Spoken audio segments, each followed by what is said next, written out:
A aura é uma espécie de halo luminoso, um conjunto de radiações que circunda e interpenetra todo o nosso complexo fisiopsíquico. Conhecida também como psicosfera, fotosfera psíquica, veículo ou túnica de forças eletromagnéticas, ela é composta pelo conjunto de emanações dos diferentes campos multidimensionais ou corpos. Apresentamos aqui uma visão total de sua forma ovalada, onde temos o corpo físico, o duplo etérico, o corpo astral, o corpo mental, o corpo causal e os centros de força. Através da animação em 3 dimensões, podemos notar com maior clareza que a nossa aura não começa na superfície do corpo físico. Ela é formada por camadas, conhecidas como campos sutis ou campos dimensionais. O corpo físico é a parte mais interna do nosso complexo. As camadas mais externas e sutis revestem e interpenetram todas as estruturas das camadas mais densas. O corpo mental envolve o corpo astral, o duplo etérico e o corpo físico. Na cor amarela, vemos a aura mental, de cor rosa, a aura astral, e na cor azul, o duplo etéreo. Essa atmosfera fluídica envolve todo o nosso sistema físico, revestindo os órgãos, tecidos e células com energias vitais, astrais e mentais. Dessa forma, o pensamento circula por todos os escarninhos do nosso sistema orgânico e psíquico.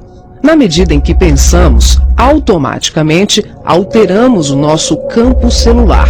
Todos os estados de bem-estar ou de enfermidade são consequências dos conteúdos mentais e emocionais. Sua multiplicidade de cores, suas formas e alterações, quando analisadas e estudadas, podem indicar os estados de saúde e emocional do ser humano.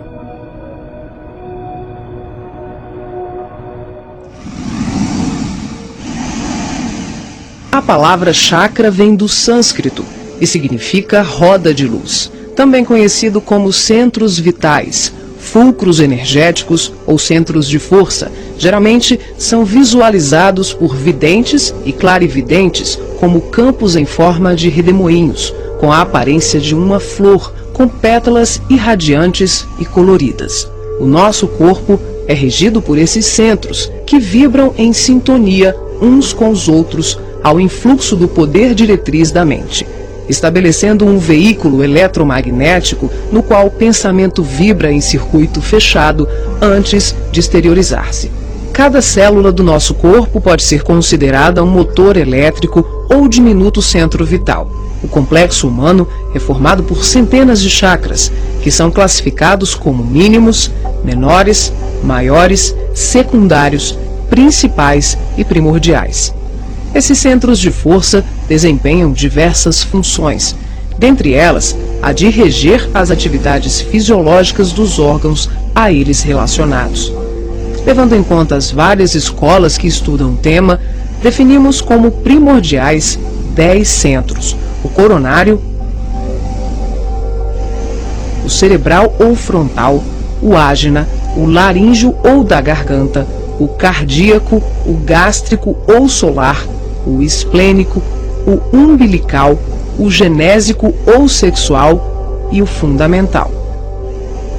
Na animação vemos a parte anterior e posterior de cada chakra, que juntas formam um só órgão. Esses centros de força giram em alternância, repetindo o sistema de respiração num movimento permanente de emissão e absorção de energia. O giro é sincronizado e complementar entre o chakra anterior e o posterior. Os chakras são formados por microtúbulos, que são estruturas ocas, compostas por inúmeros blocos de moléculas idênticas. Esse elemento base, aqui aumentado milhares de vezes, junta-se a outros microtúbulos, formando uma complexa rede capilar. São microtúbulos menores que se inserem em microtúbulos maiores, num processo sucessivo. São justamente esses microtúbulos de diversos tamanhos que dão ao chakra a aparência de pétalas. Aqui vemos um exemplo dos microtúbulos maiores. E aqui, microtúbulos menores preenchendo os microtúbulos maiores.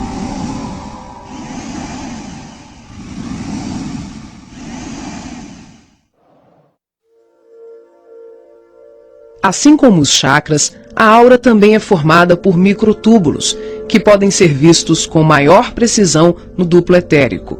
Os microtúbulos se afunilam, ficam cada vez menores e penetram os poros das membranas celulares. Como os citoplasmas das células é constituído em grande parte por água, que é uma das substâncias mais suscetíveis à magnetização, podemos concluir que o nosso bem-estar ou os nossos males físicos são frutos da nossa forma de ser e pensar. É assim que as vibrações positivas ou negativas geram saúde ou doença em nossas vidas. Tudo é resultado da direção e da qualidade que damos às nossas correntes mentais. Nessa animação, vemos através da aura e dos corpos. Os chakras estão ampliados e representados como lunetas se expandindo.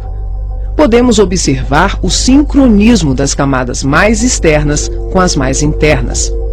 Temos os campos ligados ao corpo mental em amarelo, ao corpo astral em rosa e ao duplo etéreo em azul. Os centros de força das camadas superiores envolvem completamente os centros das camadas mais densas. Cada parte da luneta está contida na outra. Os microtúbulos maiores são preenchidos pelos menores.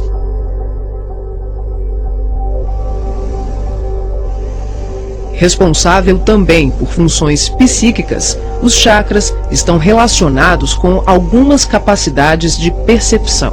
São núcleos importantíssimos em vários processos mediúnicos, formando uma rede complexa de assimilação, armazenamento e emissão de vibrações ou energias mentais ou sutis. Os centros de força podem ser considerados portais dimensionais, por onde fluem as correntes mentais que assimilamos e emitimos em regime de sintonia durante as diversas manifestações medianímicas.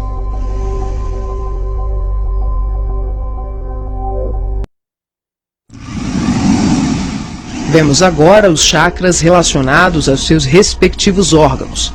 Começamos pelos superiores, representados pelo coronário, frontal e ágina, anterior e posterior. Podemos observar o giro em movimentos de alternância, num ciclo permanente de emissão e absorção de energia. Vemos também a sincronia entre os anteriores e os posteriores. O coronário é o centro da sabedoria. Tem responsabilidade direta sobre as funções psicológicas, cerebrais e espirituais. Alimenta as células do pensamento e é o provedor de todos os recursos eletromagnéticos indispensáveis à estabilidade orgânica. É o centro de mais alta frequência. Na animação, o chakra ágina, responsável pelas percepções visuais, vidência e clarividência, aparece na sua parte posterior da mesma maneira que o frontal. Na verdade, eles se juntam, formando um só chakra, localizado na parte posterior da nossa cabeça. É aqui que o cordão de prata é inserido. O frontal é o centro da mente. Responde pelas funções da visão, da audição, do olfato e ainda administra o sistema nervoso central. É responsável também por uma vasta rede de processos da inteligência, que dizem respeito à palavra, à cultura, à arte e ao saber. O chakra laríngeo é o centro da expressão, regula a fonia, o sistema respiratório, o processo digestivo inicial, a pressão arterial e corresponde-se com as glândulas tireoide e paratireoide. O que na imagem se assemelha a uma pétala são os microtúbulos dos mais variados tamanhos. Eles giram em um processo sincrônico, sempre de forma complementar. O cardíaco é o centro do sentimento. Vemos a sua feição posterior e anterior. Ele sustenta os serviços da emoção e do equilíbrio geral. É o responsável pelas energias de todo o aparelho circulatório e se relaciona com o sistema nervoso parasimpático. O centro gástrico também é conhecido como solar ou centro de cura. Um chakra de baixa frequência, o gástrico é uma das mais ativas usinas de fluidos vitais para exteriorização. É responsável pelos processos digestivos e grande parte do metabolismo, atuando vigorosamente sobre o estômago e órgãos envolvidos na digestão. Dentro desses microtúbulos ocos, temos outros microtúbulos ocos. O chakra esplênico é um dos mais importantes. O centro do equilíbrio é também uma grande usina de fluidos. Ele regula a distribuição e a circulação adequada dos recursos vitais em nosso corpo. A feição de pétalas que vemos nessa animação é por conta dos microtúbulos maiores. O umbilical completa as funções do gástrico e do esplênico. Na sua parte posterior, ele é menor. Nós ampliamos para demonstrar de forma clara como esses chakras se interagem. O genésico, conhecido também como chakra sexual, é o centro das formas e elevação. Exerce grande importância nos processos genésicos. Elabora densos campos fluídicos que, quando bem canalizados, podem propiciar vigorosos potenciais energéticos no campo do amor e da criatividade. O chakra fundamental trabalha como se fosse o posterior do coronário. Ele está na base inferior da coluna vertebral, na região do períneo, entre o ânus e os órgãos genitais. Forma, junto com o genésico e o básico, uma tríade, tão importante como o coronário, o frontal e o ágina. Integrado ao genésico, esse centro trabalha principalmente na captação de energias vindas da Terra, oriundas dos raios gama, da água e dos metais.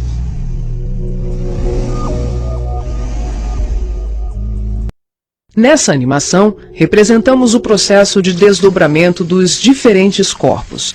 Vemos aqui a projeção ou saída dos corpos sutis do homem.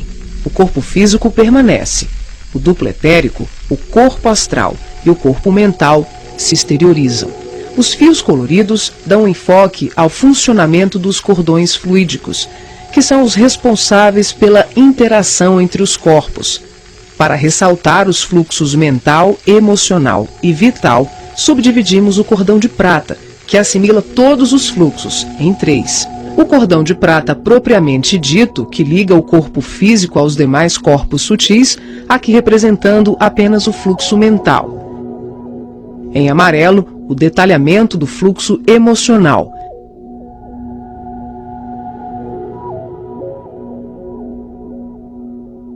E na cor rosa, o fluxo vital. Esses cordões são semelhantes ao cordão umbilical, porém, a densidade deles é muito mais sutil. São, por assim dizer, vaporosos, uma espécie de laços aeriforme, luminescentes, e varia de acordo com a dimensão da região espiritual onde o ser se encontra. Quando ocorre esse tipo de desdobramento em que o duplo etérico, o corpo astral e o corpo mental se deslocam juntos, o médium não consegue alcançar grandes distâncias, devido à densidade do corpo etérico, que em síntese são emanações neuropsíquicas do corpo físico. Dessa forma, o espírito fica nas imediações do organismo carnal, e sua saída ou projeção é geralmente por tempo limitado. Esse fenômeno é muito comum no sono e também em desdobramentos parciais durante os trabalhos mediúnicos.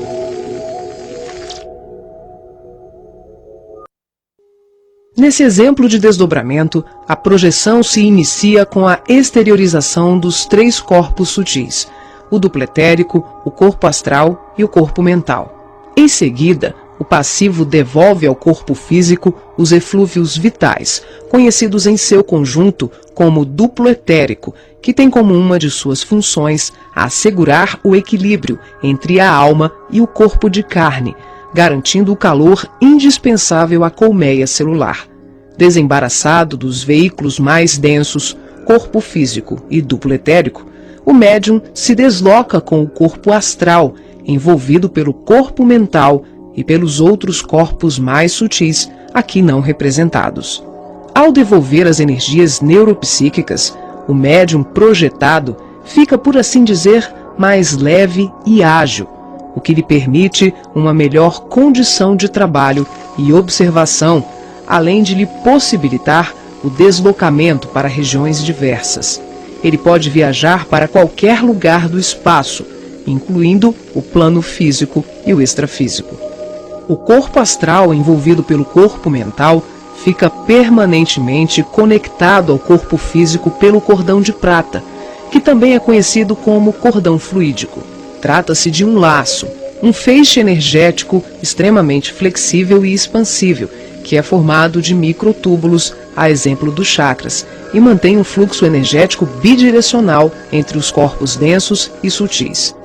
Esse fluxo vibratório de nutrição faz com que o espírito perceba, de imediato, tudo aquilo que possa vir a ocorrer ao corpo físico durante o desdobramento. Na volta, podemos observar como ocorre a reentrada dos corpos mais sutis, na conjugação com o corpo físico e etérico. Aqui temos o desdobramento do corpo mental. Os 3 corpos saem. O médium devolve ao corpo o duplo etéreo e apenas o corpo mental se projeta. A animação demonstra que em qualquer tipo de desdobramento, os corpos permanecem conectados entre si através do cordão de prata e dos fluxos energéticos. Em relação ao corpo mental, ocorre muito mais um fluxo mento-emotivo que propriamente um cordão densificado, como mostra o vídeo. Esse tipo de projeção permite ao médium se deslocar para qualquer lugar do universo com uma percepção muito maior, visitando regiões astrais e mundos superiores que estão bem além das colônias de transição, geralmente descritas na literatura espírita. O corpo mental é o envoltório sutil da mente. Tem a forma ovalada ou ovoide, que define o formato da totalidade da nossa aura. O mental também é o responsável pela formação do corpo perispiritual ou corpo astral. É o corpo que permanece quando perdemos os demais corpos, por avanço evolutivo, por desequilíbrio profundo, como na ovoidização, ou em operações atinentes a certos renascimentos na crosta terrena. É por essa razão que os espíritos que perderam os corpos mais densos, corpo físico, duplo etérico e corpo astral, por monodeísmo, permanecendo envolvidos apenas pela túnica mental, são chamados de ovoides ou esféricos. Essa animação exemplifica como se dá a interação por expansão da consciência, sem que haja nenhuma dissociação dos corpos densos e sutis. As percepções dos mundos astral e mental, além das comunicações mediúnicas especiais, como a recepção de correntes de pensamentos, podem ser realizadas sem que haja o desdobramento de nenhum dos nossos corpos. Esse fenômeno se manifesta pela expansão simples e ampla da consciência. É um processo interior de qualificação e sutilização do medianeiro, um acesse. O ser vê, ouve, percebe e interage com outros seres e diversos mundos, sem que ocorra uma saída, uma viagem, um deslocamento. O espírito pode estar em vários locais ao mesmo tempo e perceber, tomar conhecimento de tudo o que o cerca e tudo o que o envolve a grandes distâncias. É o todo em cada parte, é cada ponto contendo o todo.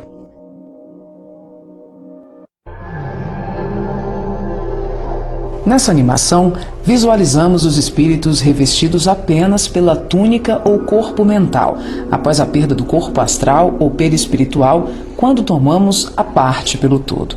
São denominados de esferoides ou ovoides. tristes mentes humanas sem apetrechos de manifestação, verdadeiros fetos ou amebas mentais, que são utilizados por mentes criminosas e perversas em processos obsessivos, tecnicamente organizados, tanto em relação aos desencarnados como encarnados. Geralmente se apresentam em forma ovalada, da dimensão de um crânio humano de aspecto gelatinoso, com características amorfas e colorações que variam de um acinzentado escuro ao negro e ao avermelhado. A perda do corpo astral ou ovoidização são atinentes a vários processos, que vão da reencarnação à sublimação do espírito.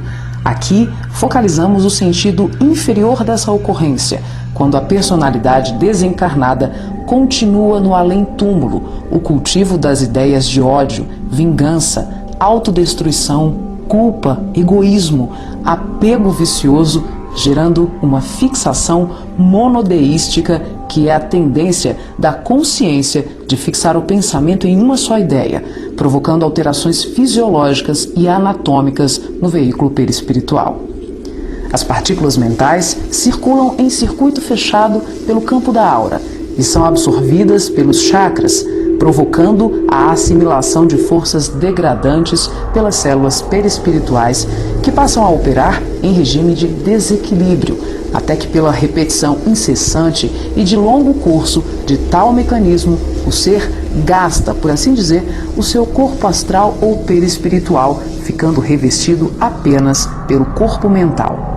Como a mente é o fundamento organizador de todos os nossos tecidos grosseiros e sutis, as cristalizações do pensamento em circuito fechado, em verdadeiros processos de auto-hipnose, de ondas negativas, de ódio, mágoas e diversos outros sentimentos de baixa vibração, acabam gerando uma atrofia do corpo espiritual da criatura em desequilíbrio, perdendo temporariamente o desenho humano.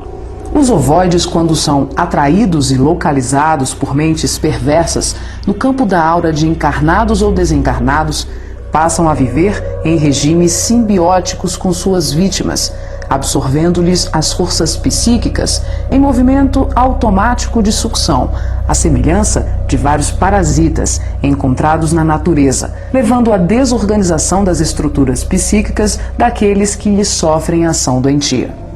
Dependendo das parcelas de créditos e débitos entre os litigantes de tão triste quadro, as relações vindicativas podem se prolongar para além da morte física do hospedeiro. Essas obsessões dolorosas não são ocorrências raras, mas processos comuns provocados pela ignorância e paixões daqueles que permitem enovelarem-se nas teias do ódio e da vingança. O caminho dos ovoides, em tão triste condição, é a esfera do recomeço, as reencarnações na crosta terrena ou em setores outros de vida congênere, tal qual a semente destinada à cova escura para trabalhos de produção, seleção e aprimoramento.